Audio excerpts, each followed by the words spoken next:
வணக்கம் விவசாய நண்பர்களே. நான் ஷண்முகராஜ், ஸ்ரீ சரஸ்வதி கிரீன் ஃபார்ம்ஸ், கொழிஞ்சாம்பாறை, பாலக்காடு மாவட்டம், கேரளா. நான் இப்போ பார்த்தா உங்களுக்கு தோப்புக்குள்ளே நம்ம என்னெல்லாம் இன்டர்கிராப் பண்ணலாம் என்ற அனுபவத்தை உங்களுக்கு பகிர்ந்துக்கிறேன்.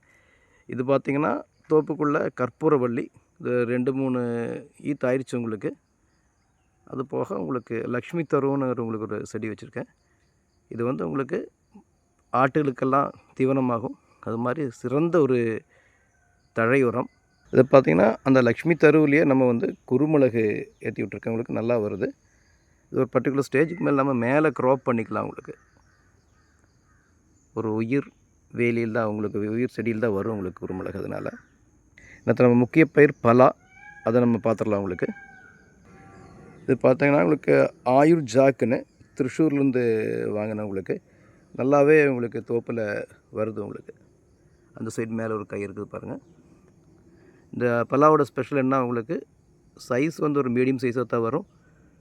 பால் ரொம்ப குறைவு, நல்லா டேஸ்டியாக இருக்கும். உங்களுக்கு பார்த்திங்கன்னா சுற்றி இத்தனை ஷேட் இருக்குது. உங்களுக்கு வாழை இருக்குது, மகாகனி, வாழை, டிம்பர் கிராப்பான உங்களுக்கு மகாகனி இருக்குது, அங்கே சப்போட்டா.